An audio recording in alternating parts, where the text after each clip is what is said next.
In this video, I'm going to be sharing my experience of shooting with the Fujifilm X100VI over the past 6 months. I'm going to break the video down into 3 parts, starting with number 1, the shooting experience itself, number 2, the results that I've managed to create with this camera. Spoiler alert, it's been a mixed bag. And number 3, what I am doing to therefore get better with this camera. I really hope that you can take something away from this video. Some of these lessons that I've learned could be applicable across any camera system. So even if you don't own a Fujifilm X100VI, perhaps you will find this interesting. And I'm going to premise this by saying this is by no means a technical review. If you want one of those, I'm sure there are plenty out there in the world of YouTube. But this is more experience-based and just how it has been shooting with the camera. Now, I actually headed out a couple of weeks ago to shoot this video whilst I was making some photos in London. I was going to do a little bit of POV and then have a little chat with the camera, have a chat with you and share my thoughts. However, the whole thing became a little bit too overwhelming, so I decided to come sit down and talk to you about it, and I thought I would overlay that footage, seeing as it turned out to be a really nice shoot. In addition to that, prior to making this video, I posted out a poll asking for any questions that you had about the camera over on my YouTube posts and indeed on Instagram, HY Images, check it out. And they rolled in, which was really fantastic to see. However, I thought if I included them all in this video with this chat, it would all become a little bit too long. So what I've done is posted them up in their own standalone video, which I will link in the description down below if you want to go and check it out. So let's get into the past 6 months with the Fujifilm X100VI.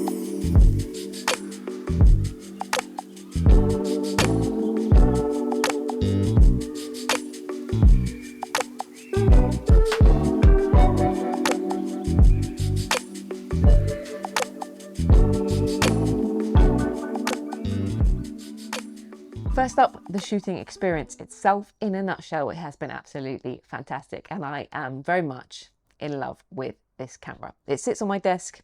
When I look at it and it looks at me, I just want to pick it up and use it. I picked it up in the Stealth Black. I didn't have much of a choice, to be honest with you, but I'm really happy with this design. I love the black. It's super nice, very sleek. I always like picking it up. I like taking it out with me. I love playing with the buttons. It's very tactile. It has that retro vibe. It's very on trend, but I really can see why people have gone wild over this camera just for the looks alone. And I know it's a camera. It's not about what it looks like or how it feels, but you know what? It actually is a little bit, because this is a very fun camera to use, and it makes me want to pick it up, which makes me take more photos, which makes me hopefully over time get better at photography and create more memories, which is what it is all about. So I've been really impressed with the shooting experience. I love the form factor. I've come from the Sony A7C Mark II, which I still have and use readily, and I'm not saying that this is actually hugely different, but it is quite a different experience in terms of how you interact with the camera. I've made a whole video comparing the two. I'll also link that down below. I'm not going to get into that now, but yes, very enjoyable. I love the viewfinder on this. I know that's a bit of a Marmite. I know people either love or hate it, but I absolutely love it. It kind of adds to that kind of tactile feel and that analog feel, which I haven't been used to. I've never shot film, but I really like it. And one thing that I've been really impressed with on this camera is the video capability. I didn't think I would use it. I didn't buy the camera with that in mind, but it's been super good, because when I've been out shooting YouTube videos, sometimes I want to get a quick bit of B-roll, just like a nice, simple, locked off shot. And wow, the quality is really nice. And due to the improved IBIS in this Mark VI, it's really usable. And actually, quite the little bonus to the camera. I mapped actually this front button here, so I can just quickly press it and then it shoots just a nice clip of video, and I can use it in my videos. So overall, really nice, very customizable in terms of accessories. I've gone through a few iterations, but pretty much kept it quite simple overall. And my main sort of addition, actually, you probably notice it, is just this thumb grip, just to add a little bit of grip to the camera. But that's pretty much it. And I've stripped it down to its bare bones at the moment. I'm just using it pretty naked.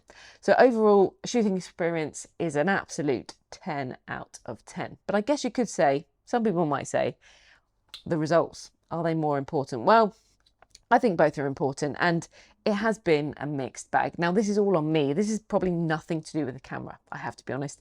It's just kind of my mindset in going into using it. Now, I was a bit concerned because, as I've said, I'm a Sony shooter. Historically, I've only ever used Sonys. I have used APS-C.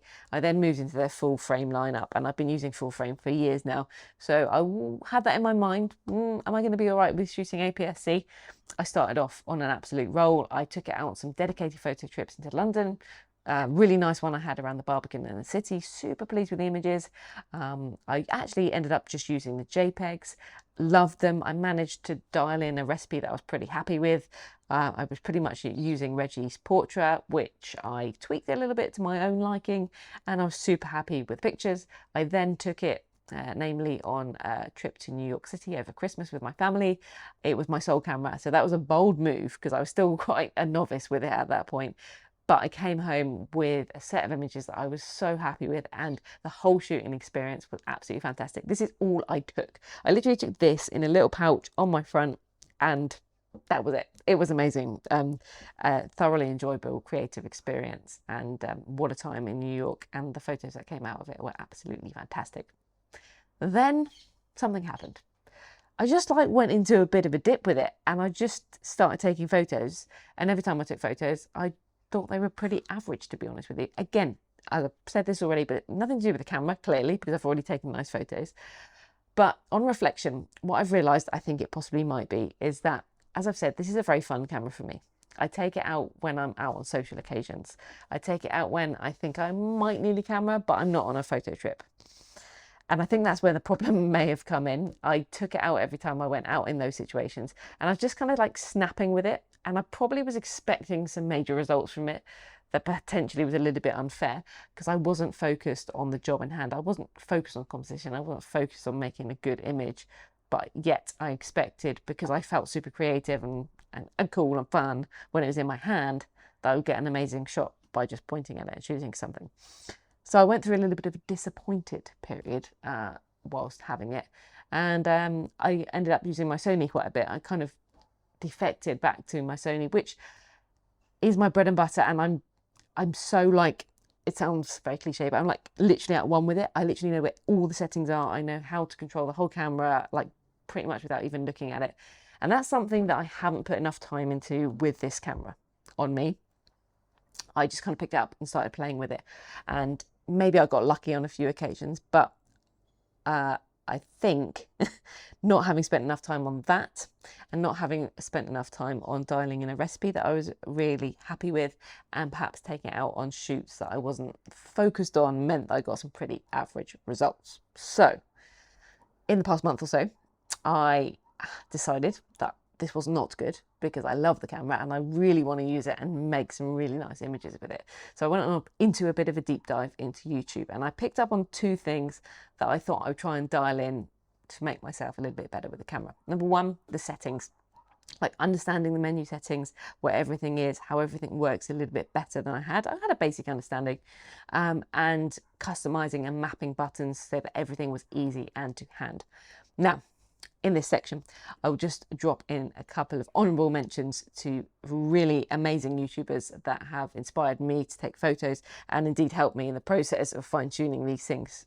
If you are into Fuji cameras at all, you've probably come across Roman Fox. He has made a lot of videos historically about Fuji's settings, just going out and shooting with them. He's a great photographer. I think he's moved to Sony recently, but I stumbled across a video of his that went through his full setup of settings and kind of customizing bits and pieces, and it was super, super helpful. So I'm in the process of dialing in and mapping buttons in a different way than I initially did, and that's really, really helped. Namely, working out kind of my metering modes and having them a little bit easier to hand, and switching between them for certain situations, as well as my autofocus settings, and indeed my quick menu setup, just having some bits to hand that really help me dial in the photos and get the kind of results that I want. I will link Roman's channel down below, because he really has inspired me to do a bit better with this camera, shall we say.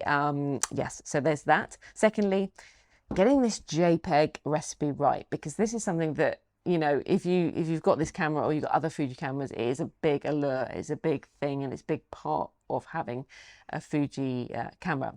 I found when I went into this dip that I just reverted back to using the RAWs because it's kind of what I knew. But then I had to get back into that whole editing workflow, and it's something that was really kind of dragging me down.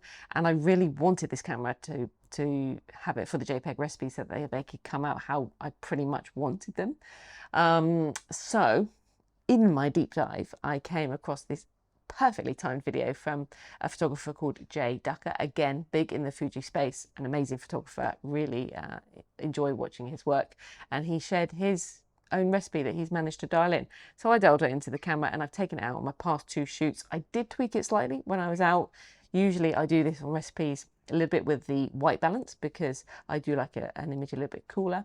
And I've been really, really happy with some of the results that I've got from it. So I'll also link him down below and I'll actually link that video down below because that recipe is really, really nice. So all credit to him for that. And that has made a big difference because I came back from my past couple of shoots, uploaded my photos, just the JPEGs, and sorry if you're a big RAW fan, and really, really liked them. Just did a little bit of cropping and straightening and posted them straight away, shared them straight away, and used them in my videos, and I've been really, really pleased with them. So that's made a big, big difference. But I'm committing myself to learning more, to using the camera more, to working out the menus, and really focusing on using it for photography first, rather than just carrying it and snapping and hoping for the best, because it is a very capable camera. So if you do have any questions, further questions for me, drop them down below. All of the links to those, to Jay Ducker, to Roman Fox, and to my other video with my Q&A on the camera are linked down